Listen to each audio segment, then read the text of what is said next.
Hello! Good evening sa tanan, sa Diocese of Maasin, Diocese of Naval, Diocese of Palo, Diocese of Cebu, ug tanang mga diocese nga aniak ta karon sa atong recap sa atong formation ang atong topic karon signs of the end of times. So mga igsoon ko ablihan tani sa pag-ampo. In the name of the Father, the Son, the Holy Spirit. Amen. Hail Mary, full of grace, the Lord is with you. Blessed are you among women, and blessed is the fruit of thy womb, Jesus. Holy Mary, Mother of God, pray for us sinners, now at the hour of our death. Amen. Most Sacred Heart of Jesus, have mercy on us. Immaculate Heart of Mary, pray for us. In the name of the Father, the Son, and the Holy Spirit. Amen. So, mga igsuon ko, ato ning gi-recap ning atong topic karon kay tungod dili kay clear atong sound last Sunday. So, ang topic na to is signs of the end of times. Ang timailhan sa katapusan sa panahon. So, mga igsuon ko, on December 31, 1992, the Blessed Mother pointed out to Father Gobi the 5 signs of end of times.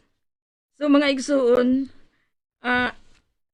kining atong topic karon, atong pamalandungan, nga anian kita karon sa panahon, nga diin, nga unta, ato pang dungaga tong mga pag-ampo. So, kining timailhan tataw kaayo sa Ebanghelyo. Sulat ni San Pablo, ni San Pedro, nga mahimo gayud kining tinuod nga panghitabo karong mga panahona. Gikan sa libro from the book of Father Gobi to the press, nga iya kining gisulat aron ang tanang katawhan mahibalo niini ug usab aron ang tanang mga katawhan nga moampo pa more on prayers. So igsuon ko ang una nga timailhan. The first signs is the spread of errors. Mao ang pagpakaylap sa sayop nga pagtulunan. Nga kining sayop nga pagtulunan is to lead us to lose our faith. Nga kini mo ni magdala usab kanato pagbiya sa tong tinuhuan nga Katoliko. Ug mga igsuon ko, these errors are being propagated by false teachers. So ila kining gipropagate sa nagkalain-lain no nga mga dapit nga diin bisan gani ang batil nga mga theologians, mga nagtudlo na og mga sayop diha sa simbahan nga Katoliko. Wala na sila magtudlo sa pagtulunan nga diin unta mao kini ang pagtulunan sa Katoliko nga unta atong isangyaw usab karon panahon na igsuon ko ang atong mga kaigsunan, mga batid nga theologians dili na motudlo diha sa kamatuoran sa Ebanghelyo. Ug mga igsuon ko, ini ilang pagtudlo nga mga sayop nga pagtulunan, makadaot kini og supak usab sa pagtulunan. Kay kining pagtulunan nila nagbase silang kini sa pagsabot sa tawhanon nga pagsabot. Ug tungod sa sayop nga pagtudlo, ang tinuod nga pagtuo mawala gayud. Ug daghan makatawhan kaigsuonan nato nga mobiya sa tinuhuan nga Katoliko. Ug gani kini karon ipakaylap na bisan asa nga unta kita dili malumbungan niini. Ug sa balaang kasulatan igsuon ko sa San Mateo kapitulo 24 bersikulo 4 ngadto sa 5. Matthew chapter 24 verse 4 to 5. Nga diin si Jesus miingon, pagbantay kamo ug ayaw kamo palimbong ni bisan kinsa kaysa ako ngalan. Daghang mga tao nga moanhi nga moingon nga ako ang Mesiyas, ug daghan ang malimbungan. Ug mga igsuon, karong panahona, daghana nga mibiya sa tong tinuhuan nga Katoliko. Nga diin sila mibalhin sa lain nga reliyon. Mibalhin sa laing tinuhuan. Ug busa nag-ingon si Kristo kanato nga magmabinantayon kamo. Kay gani daghanang manuktok sa atong panimalay nga nagdala sa ngalan sa Ginoo apan dili di ay tinuod ang ilang gidala. Like for example, ang tinuhuan Iglesia ni Kristo. Ang ilang ngalan, Iglesia ni Kristo. Silang reliyon. Apan sila nagtudlo nga si Kristo dili Ginoo. Then igsuon ko, daghan sa tong kaigsuonan sa Jehovah nga magtudlo sa sayop nga pagtulunan og uban pang mga relihiyon nga born again Christian nga diin gani dili na mutuo sila sa mahal nga Birhen Maria. So ato ning pamalandungan karon sa atong panahon.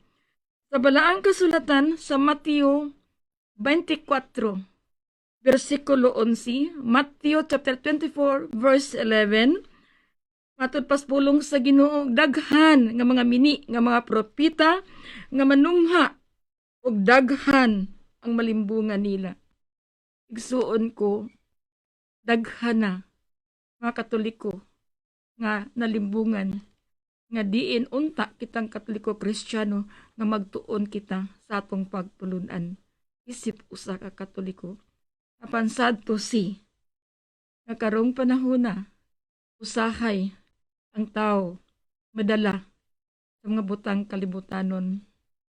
For example, nahitabo sa Yolanda nga nagdebosyon kang Mama Mary, leader sa Dawn Rosary, but unsay nahitabo ni balhin sa lain nga reliyon nahimo siyang iglesia ni Kristo. Kay tungod kitagaan siyang napulo kapalid nga sin. Ang iyang pagtuo gibaylo lang niya napulo kapalid nga sin. Usahay sa atong kalisod sa makalisdanan mga problema mawala na ang Ginoo kung kita walay pagpamalandong. Sa atong pagtuo kinahanglan atong lig-unon, especially karon sa atong panahon. 2 Tesalonica chapter 2 verse 3. 2 Thessalonians chapter 2 verse 3. Matod paspulong sa Ginoo, ayaw kamo palimbong ni bisan kinsa. Ayaw kamo palimbong ni bisan kinsa sa bisan unsang pamaagi. Kay nga naman, kini nga tong kaatbang, bisag unsa lang pamaagi nga himuon nga ikaw makonvert ngadto sa ilang tinuhuan. Nga diin sa nagpakaylap nining sayop nga pagtulunan ug daghang tao na limbungan. I remember last year, 2019, nga diin naghimo mig Marian gathering didto sa St. Bernard, San Isidro Parish. Igsuon ko among speaker, usa siya ka pastor for 20 years diha sa born again Christian. Apan tungod sa grasya sa Ginoo nahibalik siya sa Katoliko ug nahimo siyang evangelizer sa Katoliko.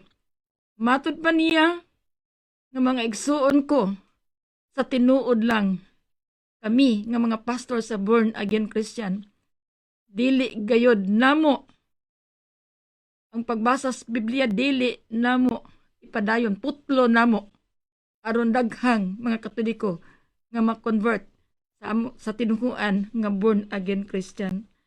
So igsuon ko karong panahon na daghang nalimbungan apan sa pamaagi sa mga butang material nga dili nato unta ibaylong atong pagtulunan atong kalisod atong ihalad sa Ginoo pinagis panabang ni Mama Mary nga unta kita matinud-anon sa atong pagtuo diha kang Kristo, especially kita nagdebosyon kang Mama Mary. Ug miingon ang Ginoo kay ang maong adlaw dili mo abot samtang dili pa mahitabo ang katapusang pag-alsa batok sa Dios ug dili pa motungha ang taong yawan-on nga gitagana alang sa kalaglagan.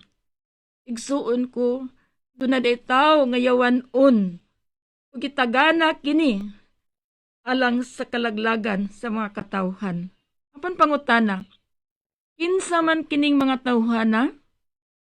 Kining mga tawhana, mga taong yawan-on, o kining mga tao nga dili mo tuo og Dios, dili mo tuo og Ginoo. Mao na silang gitawag og atheist.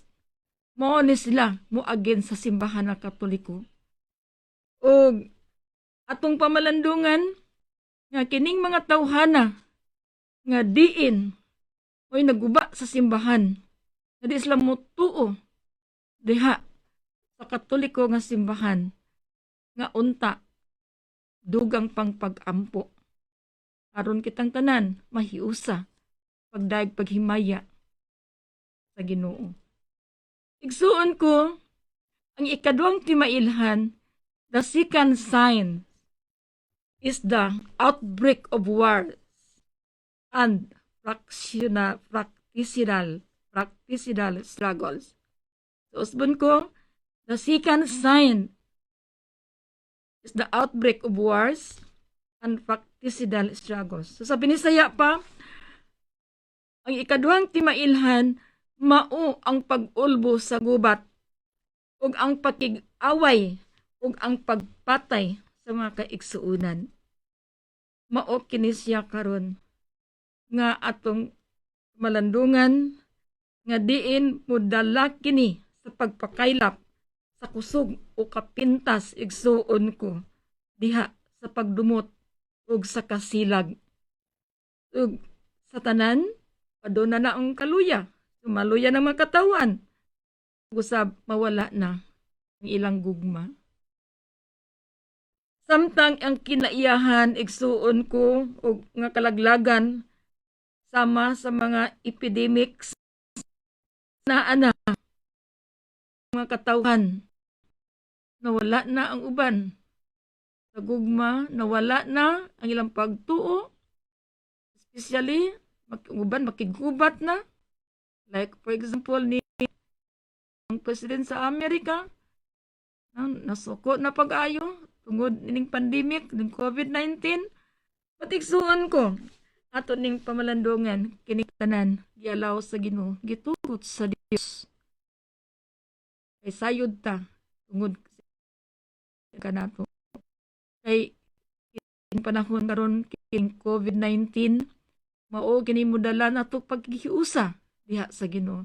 Mao kini mudala nato sa pag-ampo kanunay diha sa Ginoo. Mao kini pahiusa nato diha sa tong pamilya. Kay daghan ang pamilya karon nga nagwatak-watak. Daghan ang pamilya nga nawad-an na sa gugma.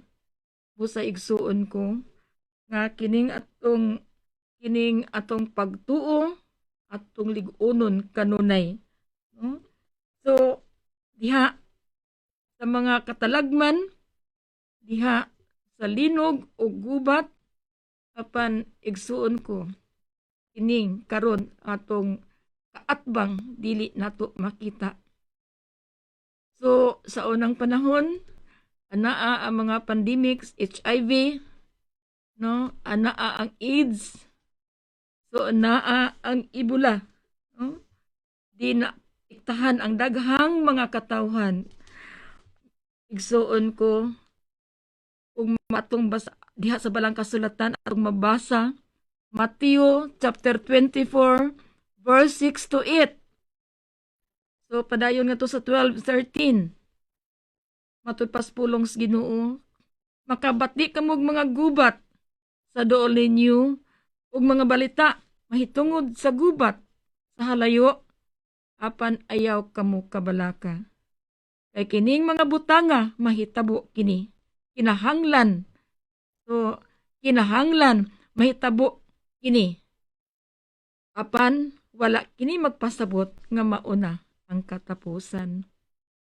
Suon ko, karong panahon na, so, atong mabasa sa newspaper, atong banugog sa radio, sa mga balita sa television nga karon na nagkanilang nasod diha sa South China Sea.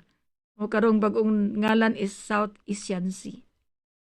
So, gamay ra kaning bikel, igsuon ko, Third World War. But, unsay may makasumpo ni ini? Unsa may makapakgang ni ining gubat? Unsa may makapakgang ning pandemic, COVID-19? Unsay makapakgang ni ining baha, linog, ug uban pang makatalagman, walay lain kundili atong mga pag-ampo nga unta mubalik kita sa simbahan, mubalik kita diha dawat sa sakramentos kay wa nay lain nga makapakgang nini makasumpo kundili ang Ginoo lamang. Mao ning ingon ng Ginoo, ayaw ka mo kabalaka, no? Ayaw ka mo kabalaka kay ako magauban kaninyo. Dili ko kamubiyaan hangtod sa katapusan. Ako ang Ginoong nagsulti kaninyo. Apan igsuon ko, dili wa kani magpasabot nga mao na ang katapusan. So that ay chance pa gitagaan ta kahigayunan sa Ginoo diha sa pag-ampo, diha sa paghalad sa kaugalingon sa pagsakripisyo. Napay panahon igsuon ko. Ug ang mga nasod maggubat, mag-away sa ang mga gingharian. May mga kagutom ug mga linog sa tanang dapit ug kining tanan sinugdan pa lamang sa mga kasakit. So igsuon ko, kini di ang mga trahedya, mga calamities, so sinugdanan lamang kini sa ato makasakitan. Kining COVID-19 sinugdanan pa lang kini. Kining Ebola, HIV, AIDS, sinugdanan pa lamang kini. Apan, ang Ginoo nagsulti ka na to, nga ang yawanon nga buhat mo kaylap o ang gugma sa tao kadaghanan mabugnaw na. So, unsam nang yawanong buhat mo kaylap? Igsuon ko, atong pamalandungan sa atong panahon karon nga daghan na karon babayi nga nagminyo ay lalaki, gikasilagan kini sa Ginoo. So adultery ug uban pa, igsuon ko nga unta mubalik kita sa Ginoo. Kaya ang Ginoo nagsulti kanato, tao bisan unsa kadako sa imong sala, unsa kadaghan sa imong sala, kung ikaw maghinulsol, magbasol, pasayloon ko ikaw, kay gigugma ko ikaw. Ipakamatyan ta sa Ginoo igsuon ko. So, ining panahon na karon, panahon na nga unta sa tong pagbag-o, pagbalik sa Ginoo, paghinulsol, pagbasol. We are all sinners. Kitang tanan makasasala. Apan ang Ginoo nagsulti kanato. Kung ikaw magbag-o, kung ikaw maghinulsol, magbasol, wason ko ikaw. So, ang kining yawanong buhat nga pakaylap karon sa kalibutan, mauna kinigsuon ko, abortion. No? Nga, mag-unay nagpinatyanay. Mag-unay na.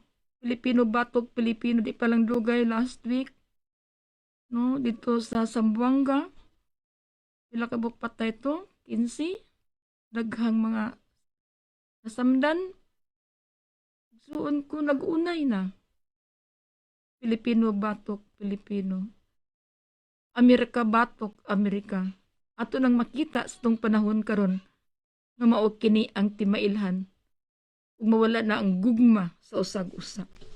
Apan ang Ginoo nagsulti kanato nga ang magpadayon maluwas gayod hangtod sa katapusan. Busay suon ko, dili kita mulunga, dili kita muhunong, mupadayon kita. Especially kitang nagdebosyon kang Mama Mary. Ato ni ipadayon nagisangon kanato ang pag-ampo sa rosaryo sa matag kadlawon nga tanan. Dili kita muhunong.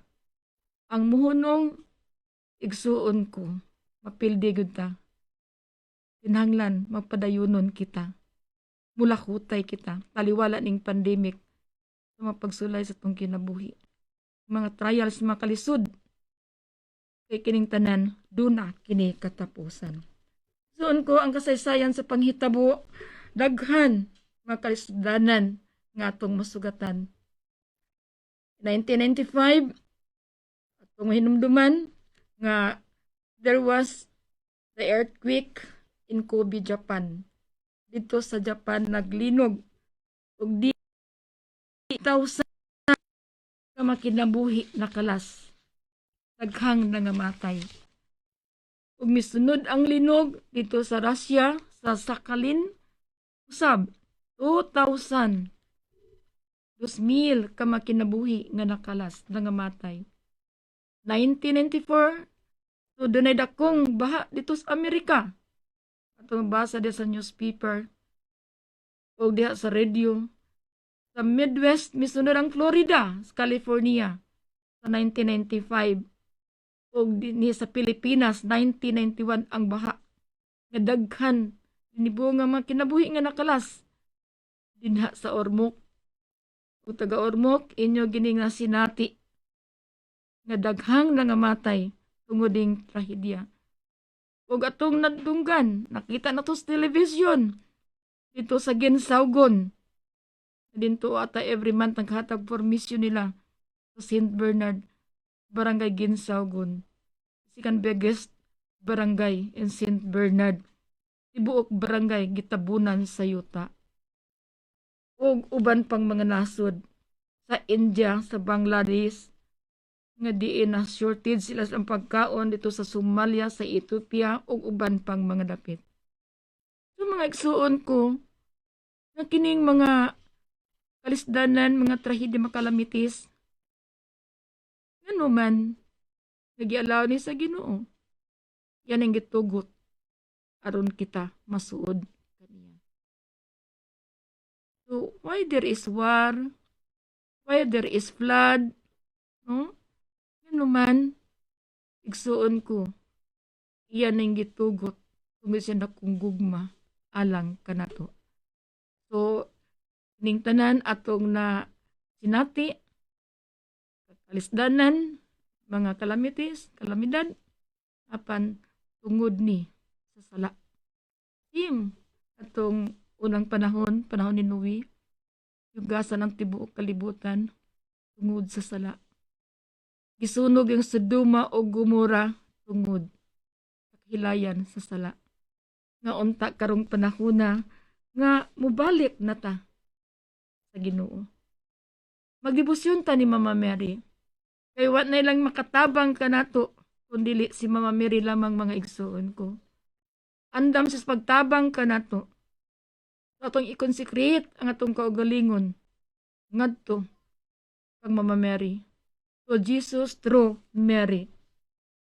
Kay kini karon nga pandemic o kini karon nga itong nasugatan nga COVID-19, igsuon ko ato ning pamalandungan nga kini gitugot kayod sa Dios. Gialaw sa Ginoo. Tungod siyang gugma alang kanato. O gani matud pas mahal nga berhin nga kining maong sakit mulabay. Kini pinaagi sa anghel sa unang kastigo. But according to Maria Esperanza o Betania, usa ni siya ka visionary stigmatist nga iyang nadungog ang mahal nga berhin nga nag-ingon nga adunay laing sakit nga diin mo patay sa makatawhan umuabot gayod kini. So sa tong gisgutan ganina na anang HIV, Ebola o virus, panigsuon ko, wala laing makapakang niini. Ator yung mapag-ampo. Pagbalik diha sa Ginoo. Third, ang ikatulong timailhan.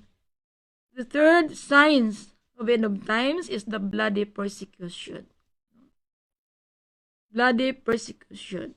Ang duguong paggukod, mga panglupig, mga panghasi, mga pangdaog-daog.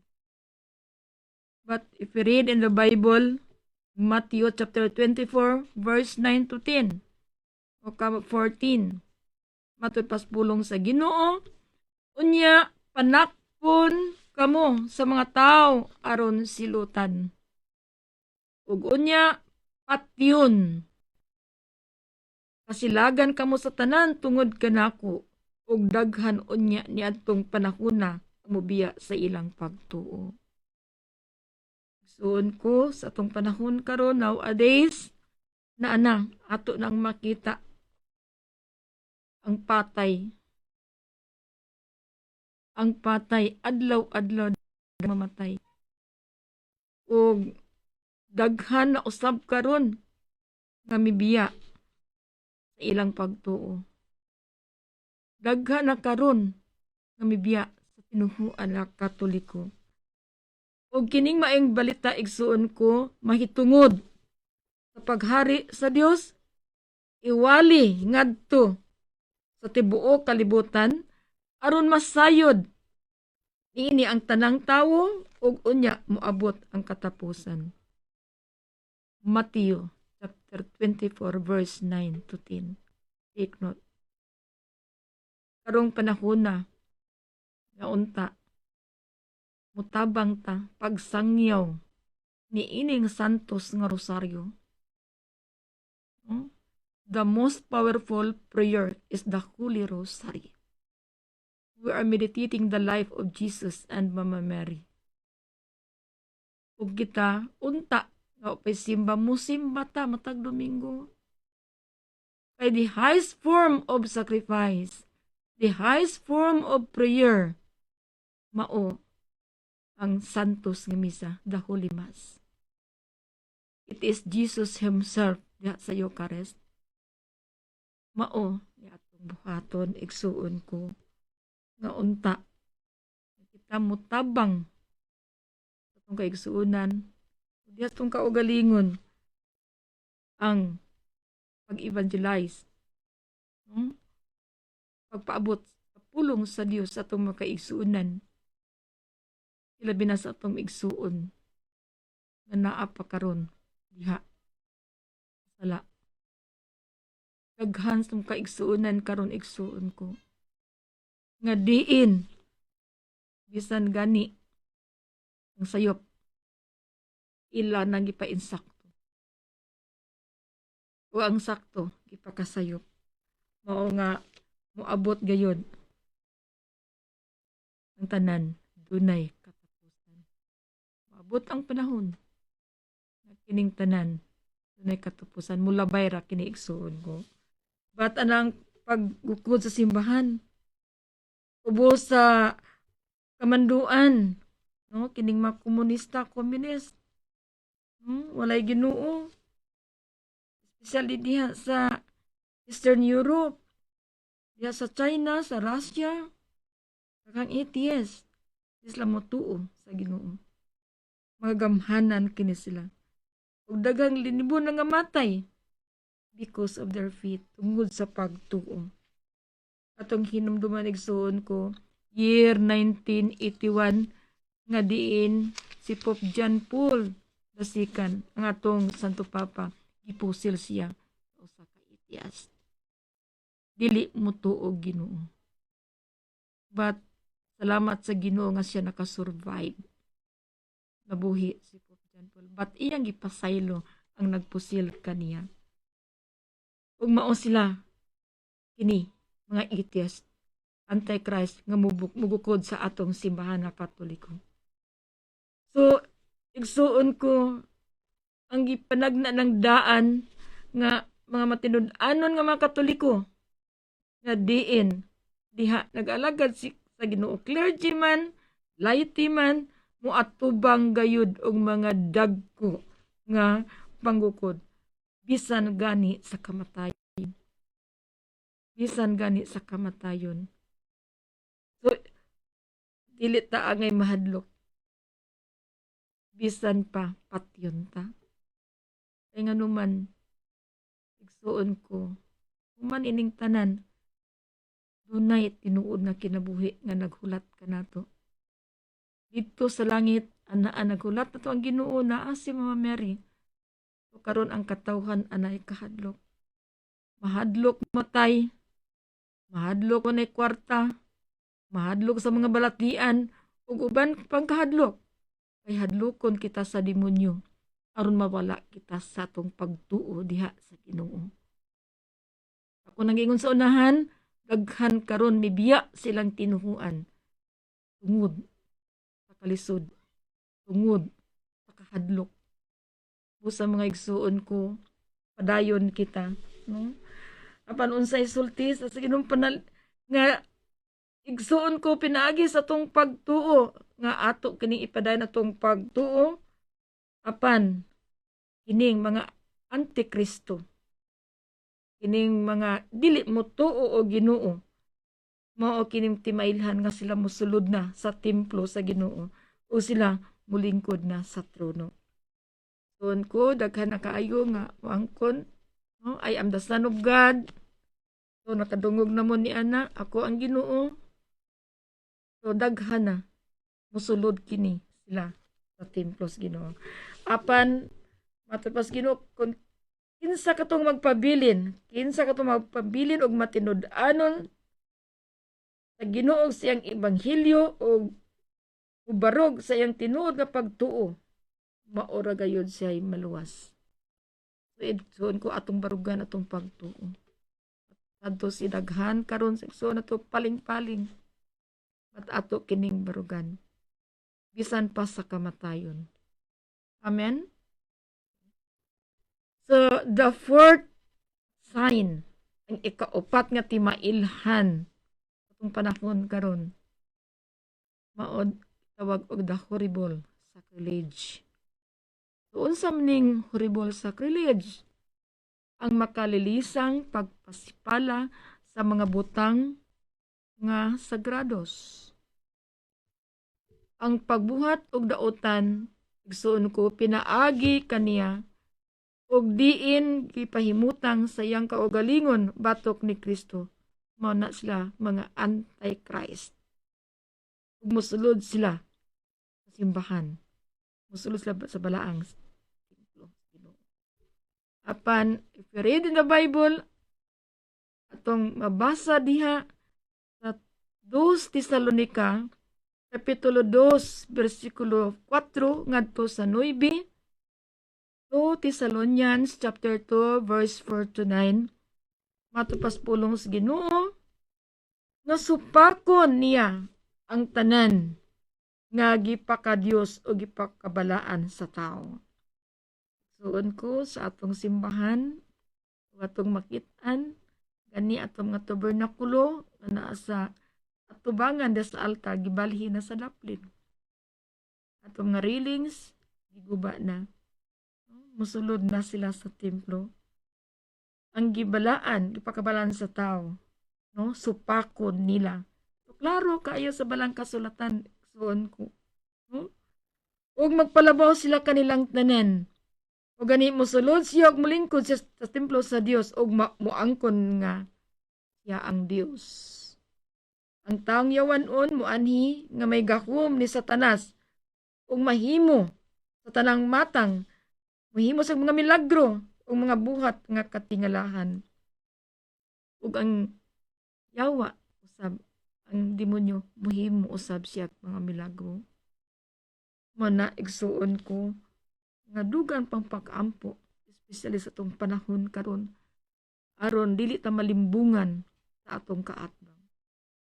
Diha sa San Mateo chapter 24 verse 15, Mateo kapitulo 24 bersikulo 15, matupas pulong sa Ginoo, unya makita ninyo ang makalilisa nga talan-awon nga giingon ni propeta Daniel nga magtindog sa dapit nga balaan.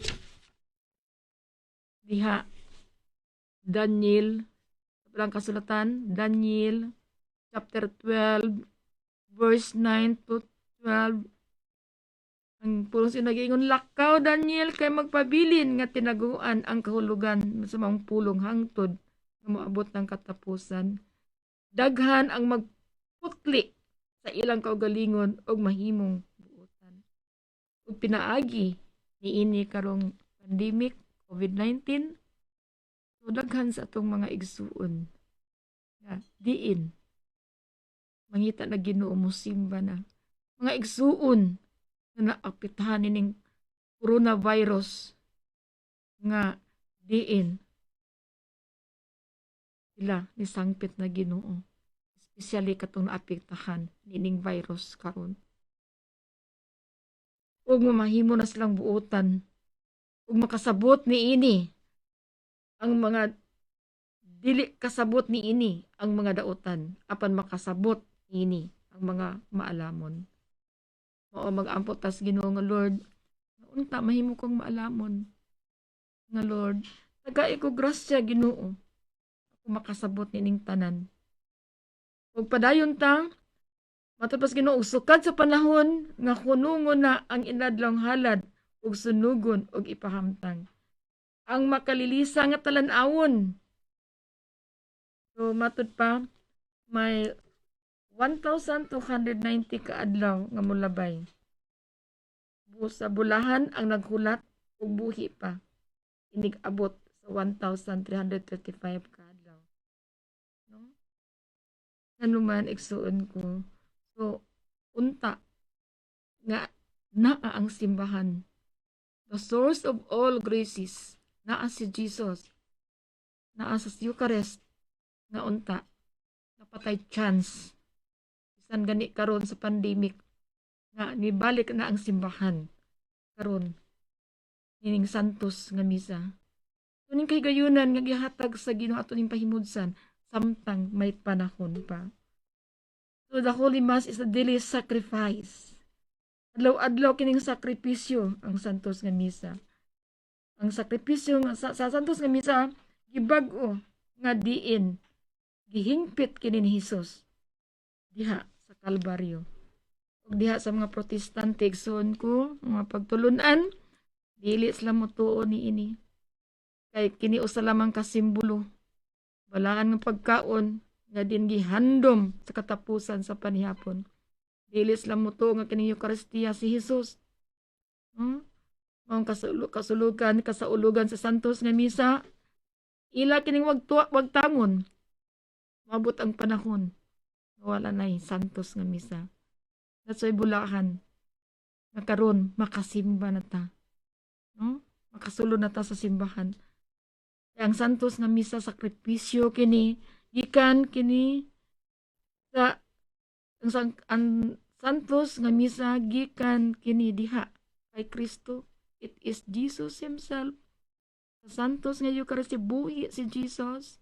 Nga igsoon ko pandaghan sa atong mga kaigsunan nagpasipala ni ini mga butang nga sagrado. Ug kinsay nagbuhat ni ini, kinsay nagpasipala ang atong kaatbang mga Antikristo. So ko I remember sa Guadalupe Parish nga diin ang monstrance butang des tabernakulo gikawat. At the time, kay Monsignor Jose Montesilio pa nga time, ikawat. So, almost 2 years, 1 year kapin, na nakitaan. At pag Monsignor, mag-aurora ta, magsakripisyo ta.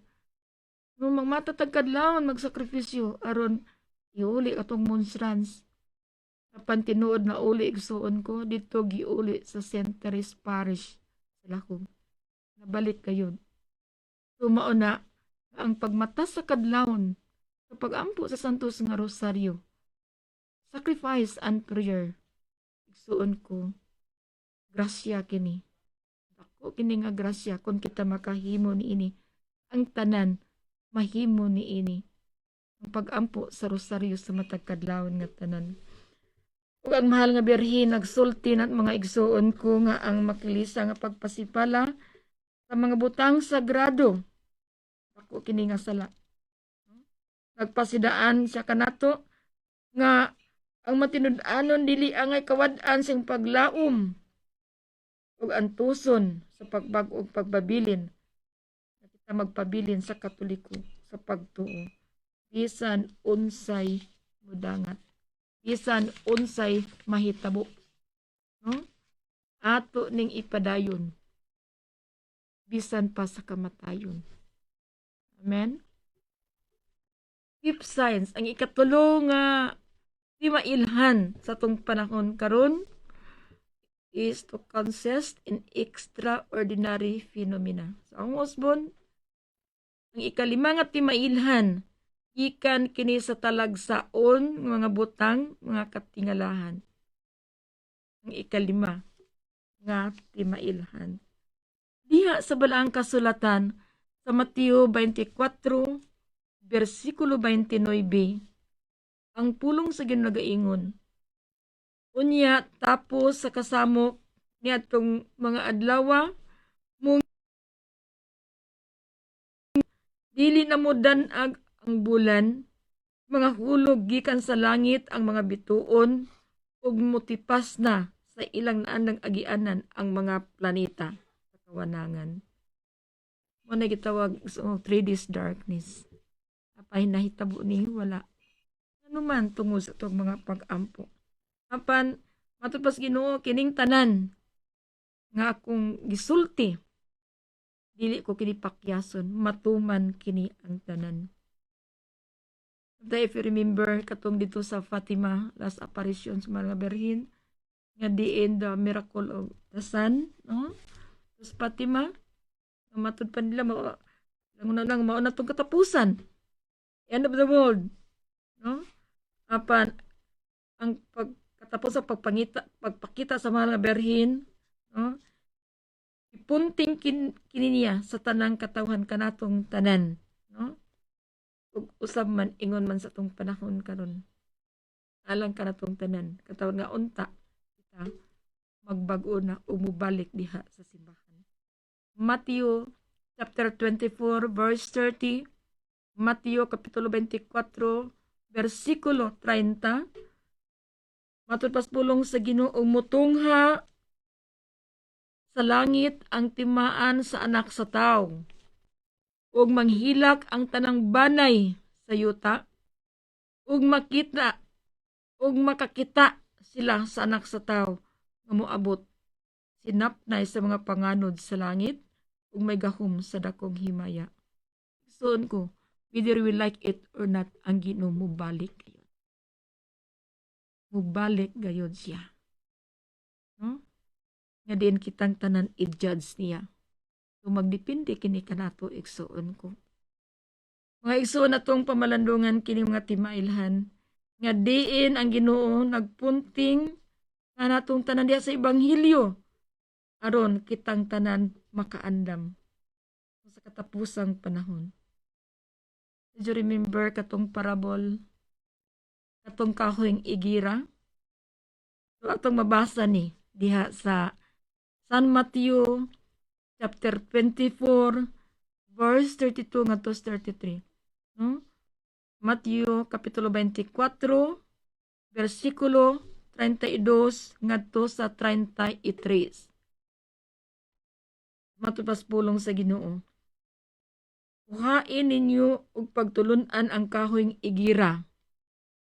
Inig panglunhaw, inig panghumok sa mga sanga niini, ug musugod na kini og pangudlot, masayra ninyo nga duol na ang ting-init. Inig kakita usab ninyo nining tanan, isayra ninyo nga duol na ang panahon. Suon ko, ato nang nakita karon sa atong panahon. Labi na karon ning ato karong giatubang kining COVID-19, no? Pandemic. Tibuok kini kalibutan nga diin karon daghana nga mga kaigsuon nato nga walay trabaho. Daghan nga kumpanyang nagsira. Apan igsuon ko, sinugdanan lamang kini sa makasakit. Ug aduna pagudi ay mga kasakit unya nga atong mahiaguman. Apan igsuon ko, masumpo kini, mapanalipdan kini ning mga katalagman, kun magsakripisyo ta, magampo ta, magbago. So sa ako nang giingon sa unahan nga unta nga sa panahon karon ma maka atong mapamalandungan, pamalandong nga kini karon atong sitwasyon. Tinuod daghan naglisod karon. Daghan nawad ag trabaho. At igsuon ko atong lauman nga dunay Ginoo. Atong tuhuan nga dunay mahal nga Birhen Maria nga mutabang kanato. So sa Ginoo lang nga kita muduol kaniya. Nga kita muiusa kaniya diha sa santos nga Eucharistia. Nga kita magampo kanunay nga unta kining mga butang sa kalibutan. Doon ko lumalabay lamang. Kining tanang mga butang sa kalibutan mawala ug mahanaw lamang. Bisan pa unsa ka powerful niyo, bisan unsa pa kanato. Ug ang tanan anaa ang tanan kanimo. Apan ang kining tanan mawala ug mahanaw lamang. Amen.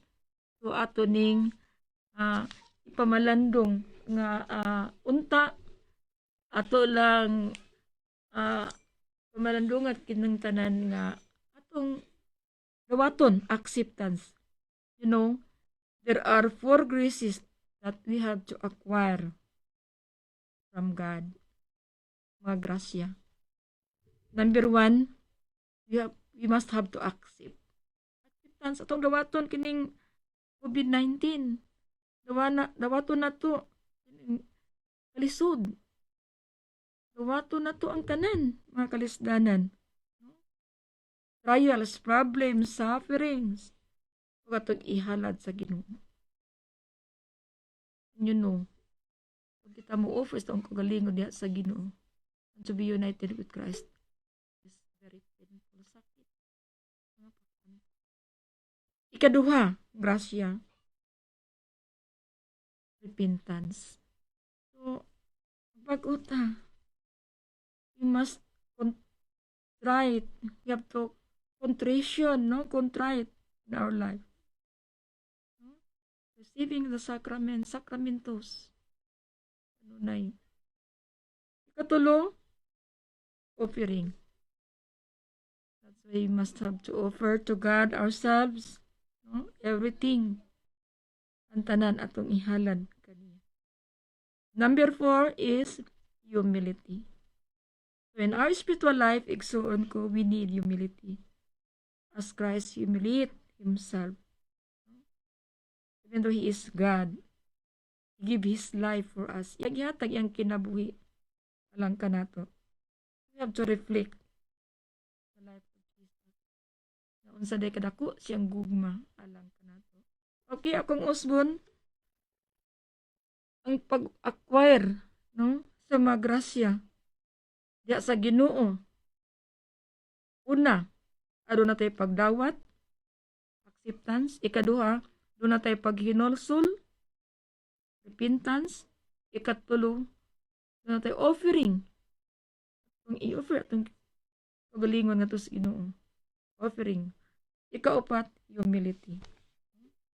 So, igsuon ko sa katapusan, mag-ampo ta sa Ginoo nga unta tagaan ta niya grasyas tagaan ta niya grasyas kalig-on sa tuong pagtuo ug tagaan ta niya og grasya nga unta makapaubos kita kay without God and without Mama Mary sa atong kinabuhi we are nothing.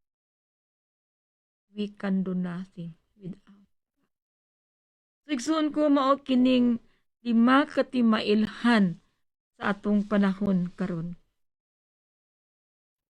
Kung mao kini atong pamalandungan sa atong tagsa-tag sa kakinabuhi, na kining tanan atong nakita karon parsya lamang kini. Parsya lang kini atong mga kasakit. Ang tanan tibuok kalibutan karon lakantos ni ining COVID-19 virus. Ug do na pay mo abot ni ini mas labaw pa niini COVID-19. So igsoon ko kung buhaton walay lain kundili makanunayon tas pagampo. We pray the rosary every day. We pray the Holy Rosary. We pray the divine chaplet, the divine mercy, the chaplet of divine mercy. We receive sacraments ug uban pang mga good works naton himuon. Aron pinaagi niini unta kining mga katalagman, mga kalamidad nga moabot masumpo kini mapanalipdan pinaagi sa panabang ni Mama Mary. O daghan kaayong salamat ug mayong gabi sa tanan nga unta nakita karon nahiusa nini itong first formation sa itong Dawn Rosary Devotion, ang pag-ampo Santos nga Rosaryo. O atong himuon ang closing prayer. Sa ngalan sa Amahan, sa Anak, sa Espiritu Santo. Amen. Among may gugmaon og maluluyon na Ginoo, among mahal nga inahan Birhen Maria, nagpasalamat kami og dako ining kagabhion karon nga diin kami nahiusan sa pamingtanan nga diin kami gyatagan mo kami grasya pamati sa mga pulong nga dinamo kining pamalandungan sa among tagsa-tagsa ka kinabuhi. Nga unta Ginoo sa pagpangatulog karon nga unta pabantayan mo kami sa lilibong mga anghel hangtod sa among pagmata ugma nga kami makapadayon diha sa pag-alagad kanimo Ginoo. Mama Mary, tabangi kami. Ubani kami kanunay mahal mong inahan. Among ihalad among kaugalingon ngadto sa Ginoo pinaagi kanimo hining santos nga rosaryo ug usap pa mga kami grasya usab sa kalig-on sa among pagtuo. Aron pinaagi niini nga kami dili mahimulag kanimo Ginoo. Nga pinaagi ni Mama Mary nga kaming tanan mahiusa diha kanimo Ginoo. Maya samahan sa Anak, sa Espiritu Santo, maingon sa sinugdan karon sa gihapon sa makatuigan nga walay katapusan. Mahala kasing-kasing ni Jesus, kaluy-an mo kami. Putli kasing-kasing ni Birhen Maria, iampo mo kami. Sa ngalan sa Amahan, sa Anak, sa Espiritu Santo. Amen. Og mga igsoon ko, ano na tayo mga announcement ang atong formation every week. So, every Thursday. Kada Huwebes. So, nganong week this man, di man weekend. So, tungod, ang uban wala sila'y signal. Hinay kaayo. No? O kini usab atong formation ato ning i-download niya sa YouTube. Aron sa yun ra kayo katong way Facebook ato sa YouTube. So, i-announce lang unya nato. O usab another announcement nga protocol nato nga magpapa-social distancing, mag-mask, mag-face shield. So, diha sa tong community, doon na tay meeting, doon na tay communication. O kining formation karon nga diin ato kaigsunan nga wala dili sila wala sa Facebook, wala sila cellphone, no? Ang leader niini, ang coordinator niini iriiko ngadto kanila. So again nga unta do na bisan tuod wala pa ta mag-usag daw rosary kada kadlawon apan aduna tay doon tay communication every month. So i-announce lang na sa mga leaders niya sa different parishes sa mga different chapters. So ang atong topic, no, i-announce lang pod nato next month ini next week, no, nga about faith o sa message niyang Mama Mary, no? So, akong ipahibalo nga unta katong gusto mo mag-aurora nas kadlawon do natay kibaluman mo nga do natay ah kining sa do natay ini kagabi murag 8 o'clock na bataman o 10 o'clock kining curfew, no? Dunay curfew, no? So, sa buntag 5 o'clock. So, kung kung okay ang atong kay dunay uban free COVID, no? So, like pagsama-sama asin, na kasugos lang manangit ta sa pari, manangit sa barangay captain, okay sila. But kung dili, uubi ra jud ta. We have to ubi. Aron kini atong mga pag-ampo, kini atong sakripisyo, may mo kuning meritorious. No? So again, daghan kaing salamat sa atong tanan og way sapayan ining namati karon. O katong walay cellphone, akong usbon sa pag-ingon, adun na kini YouTube, ito i-download sa YouTube. So, daghan kaing salamat, no? Good night and God bless us all. Thank you.